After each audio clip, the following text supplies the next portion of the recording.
George. Malaysia has often been called the most successful Muslim democracy in the world. It's true that this small nation and its Prime Minister, Abdullah Badawi, holds surprising sway over the direction of the Islamic world. Within Malaysia itself, the quiet emergence of a Muslim middle class has reshaped both the country's religious identity and its politics. 15 years ago, it was rare to see a woman in the hijab on the streets. But today, not just religious dress codes, but the public conduct of Malaysian Muslims generally have made bold headlines and divided the nation. Here's Aaron Lewis.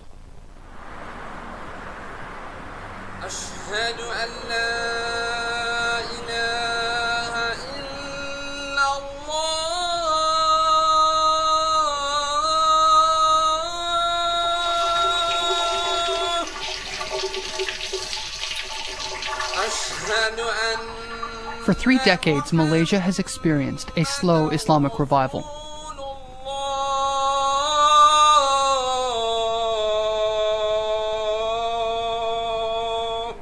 In the last year, this revival has accelerated dramatically.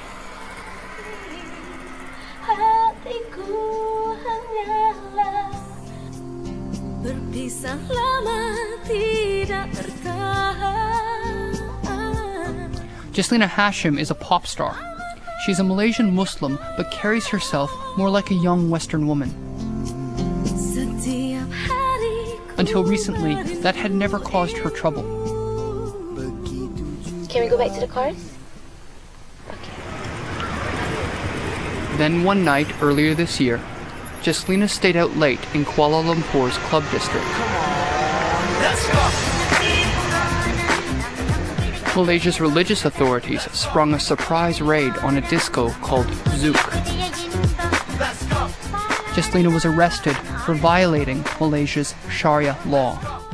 Suddenly the lights came on and my friend was like, hey, put the light back off. And then I said to my friend, I said, don't make a joke out of it, because normally when the lights come on, there's a raid. Somebody went on the stage and announced that Muslims on the left, non-Muslims can leave, but everybody had to show their IC to prove that they are non-Muslim. It was the State Religious Enforcement Authority, known as the Moral Police. In the past, religious raids were carried out mostly in slums or cheap motels where Muslims were caught committing extramarital sex. They had never hit such a high-profile target.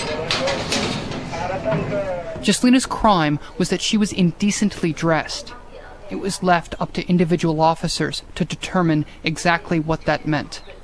After all the decent ones have left, there were like 20 of us left in the cell.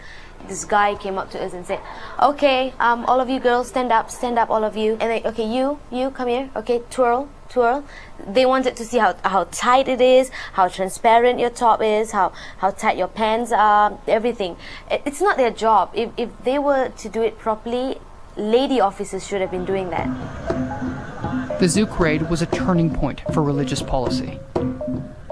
They were arrested, they were examined and made to parade in front of the religious officials to ascertain whether the dress they were wearing was decent or indecent. You know, and they were humiliated in that process, they were sexually harassed in that process, and this is not the first time that this has happened. Zana Anwar is the founder of the women's rights lobby group Sisters in Islam. For years, Zana has fought against the expansion of Sharia law in Malaysia. She was alarmed by the Zouk raid. Many provisions in the Sharia criminal laws actually overlap with the penal code, violate constitutional guarantees of fundamental liberties, and it really goes beyond the scope of the state authorities to legislate on. And really, this needs to be reviewed, and the whole lawmaking process in the name of Islam in the country, has to be reviewed. Malaysia's Sharia courts only have power over Muslims, who make up more than half of the nation's people. The Sharia controls family law and a few religious crimes, but there are many Islamic laws which are not enforced. In theory, Muslims can be arrested for not praying 5 times a day, or for drinking alcohol.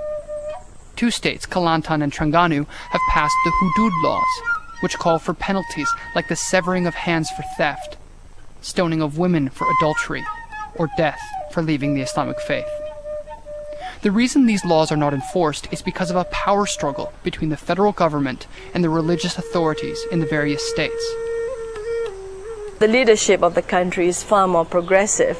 Another arm of the government, the religious authorities, is conservative. So there's always been this conflict, and this is where, it needs to be resolved, because it's ridiculous, that these laws are on the statute books. Many Muslims have defended the Zouk raid, despite the accusations of harassment. I think the Zouk raid was really a big test case. It really opened up the eyes of many people on the issue of enforcement of Sharia. Dr. Jamila Mahmood is a Malaysian gynecologist who delivers medical aid in the world's worst crisis zones: Darfur, Aceh, Iraq, and others. Fever? And stomach pain? While I did not agree with the way some of the enforcement officers behaved, which gives less dignity to the enforcement of Sharia, I believe that it is part of our constitution, it is part of our duties as Muslims to enjoin others to do good and forbid evil. Dr. Jamila's favorite quiet spot is here in the Islamic Arts Museum. Muslims used to lead the world in everything, in science, in arts, in architecture. As a religious conservative, she believes that the authorities haven't gone far enough.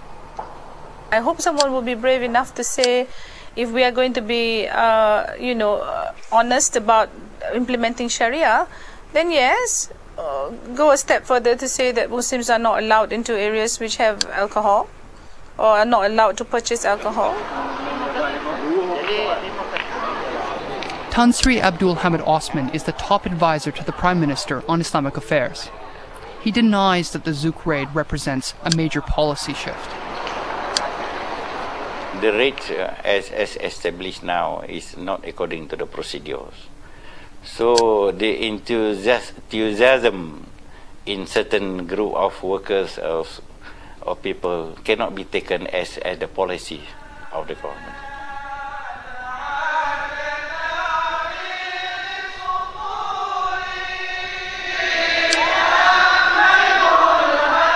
At the heart of Malaysia's Islamic policy is the new Prime Minister, Abdullah Ahmad Badawi.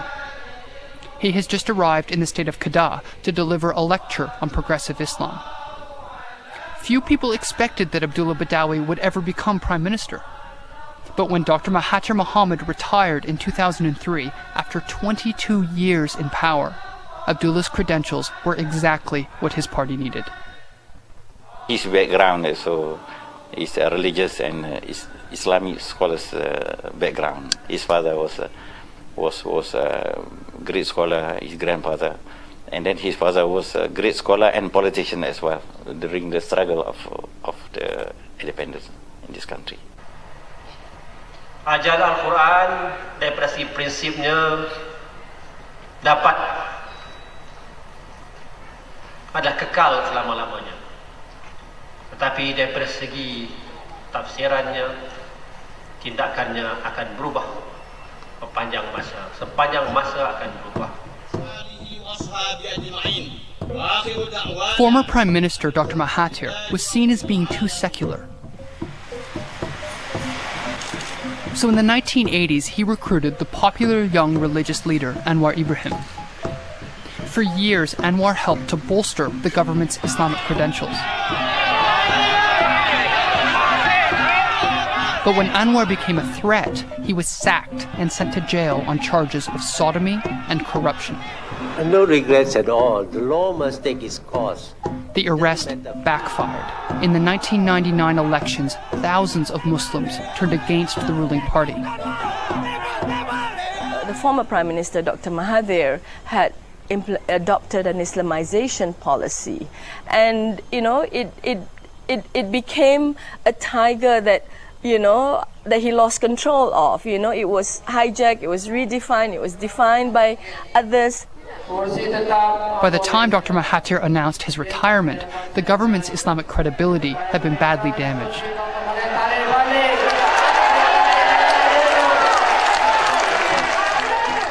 So the new Prime Minister, Abdullah Badawi, decided to redraw the government's religious image. He created his own brand of progressive Islam, Islam Hadari, and won a landslide victory in last year's election. I think in the end, everything is about how you market things. So I think as a marketing strategy, probably it was very clever to come up with Islam Hadari. Abdullah Badawi's religious ideas have also been marketed overseas. Malaysia holds the chair of the Organization of the Islamic Conference.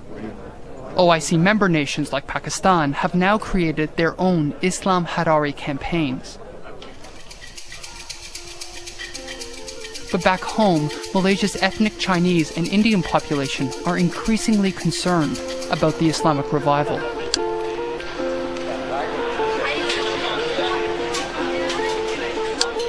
This is a tension that the government is keenly aware of.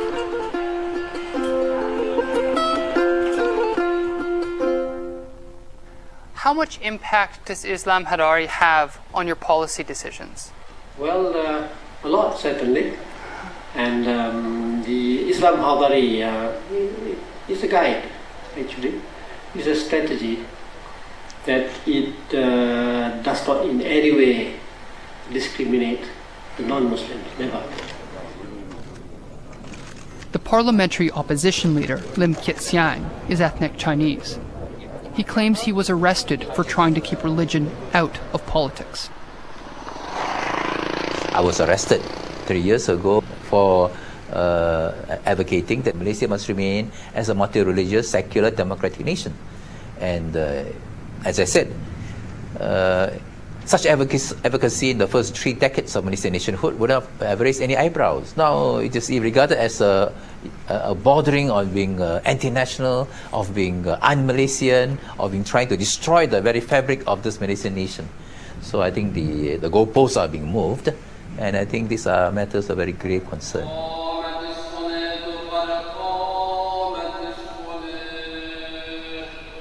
These days, even Muslims have to practice the state-approved form of Islam. Anything else is considered to be deviant by the religious authorities.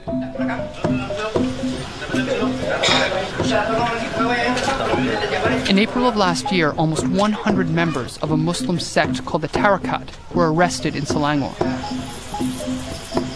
They were accused of practicing beliefs which were against Islam, including bathing in lime juice to cleanse themselves from sin and not praying 5 times a day.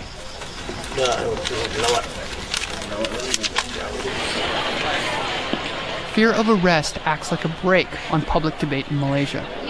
So it was surprising when, following the Zouk raid, a forum on the public morality laws was organized in Kuala Lumpur. The problem is immorality in our society now is rampant.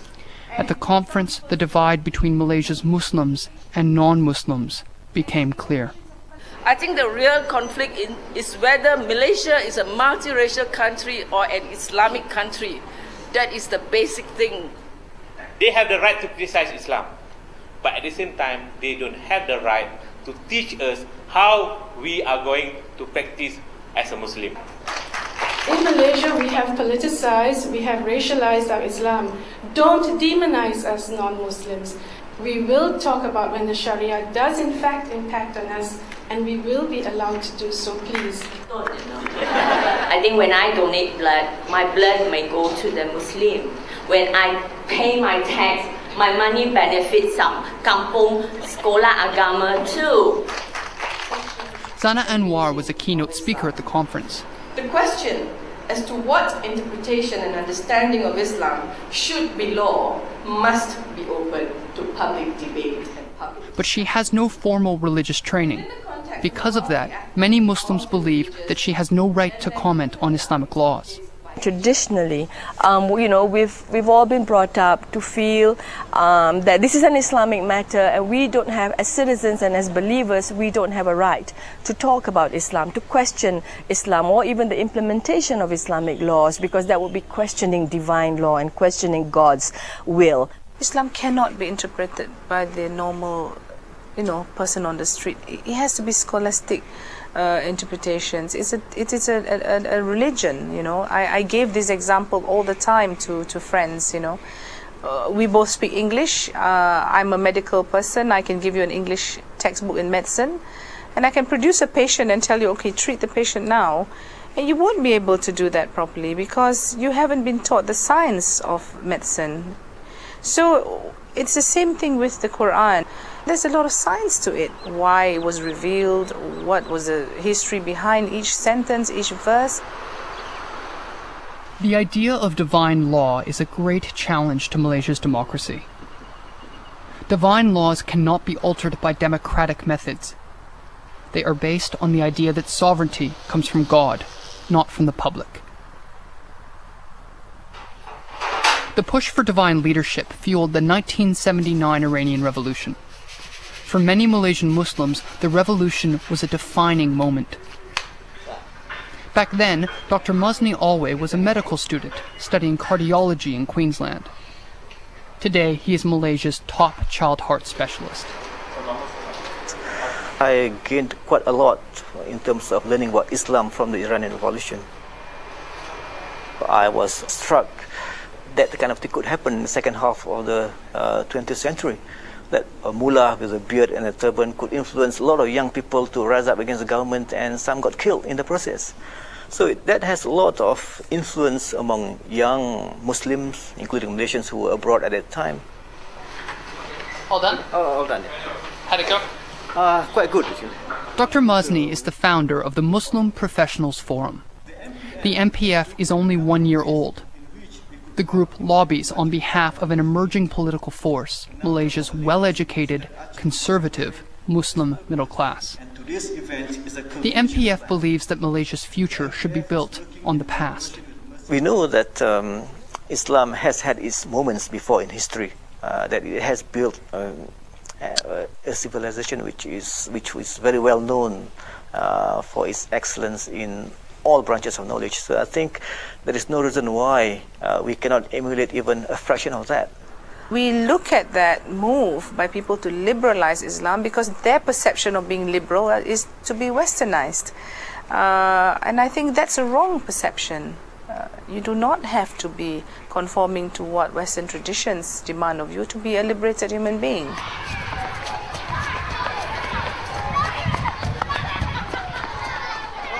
Members of the MPF send their children to private Islamic schools like this one. 30 years ago, there was no Muslim middle class. The Malay Muslims were the poor in their own country. The government has since done everything it can to empower Malays in education and in the workforce.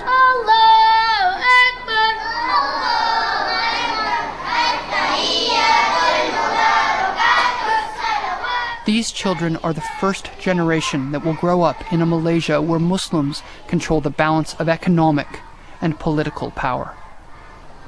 The government that helped create this group now has no choice but to cater to its interests. Always, the middle class of the citizen of the country, they are the main group, represent the main group of the other populations. So their awareness, their understanding is very important. Because they are decision makers of the country. Because especially in the democratic system like ours.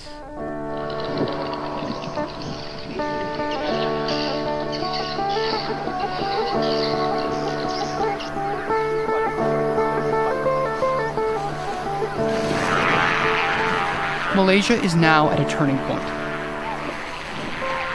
Today, Muslims who step outside the state-approved practice of moderate Islam face the threat of arrest.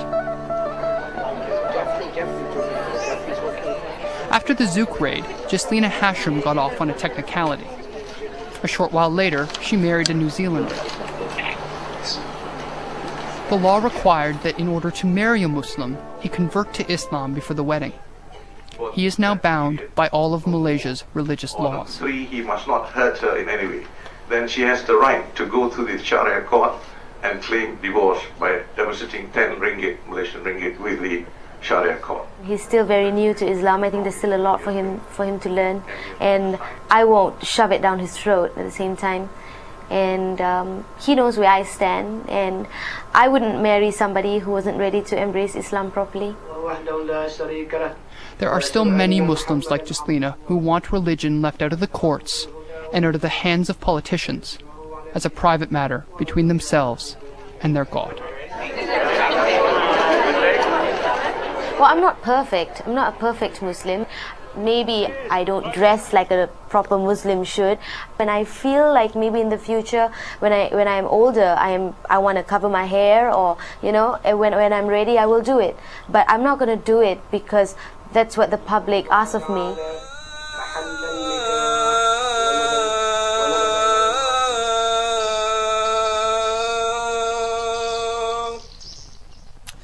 Aaron Lewis reporting. Last week, Prime Minister Badawi's wife, Endon Mahmud, died after a long battle with cancer. She was much loved throughout Malaysia for her charity work, particularly the welfare of children and women. Next week, with this week's news that at least 21 detainees have died in US detention in Iraq and Afghanistan, Olivia Rousset lifts, as it were, the hood on Iraqi prisoner torture. This man has become an icon of everything that's wrong with America's occupation of Iraq.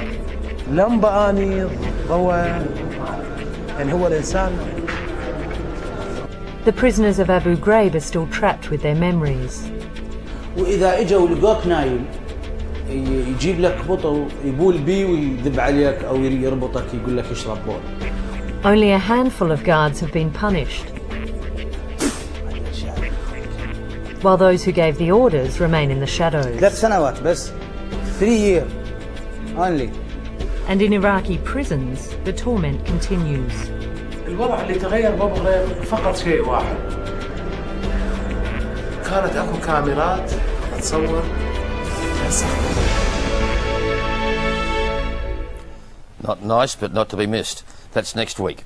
Oh, and by the way, following our report last week about US troops in Afghanistan taunting the Taliban by burning the bodies of their dead fighters, we're pursuing interviews with both the Afghan President, Hamid Karzai, and the US Central Military Command, who've announced a criminal investigation into the incident, already condemned as religious desecration and a breach of the Geneva Convention, a mini Abu Ghraib, as one source called it. Meanwhile, close on 600 media outlets around the world have picked up our story. As always, any comments about that or tonight's program, leave them on our website, sbs.com.au/Dateline. You can get transcripts there as well. That's it for another week. Till next time, ciao.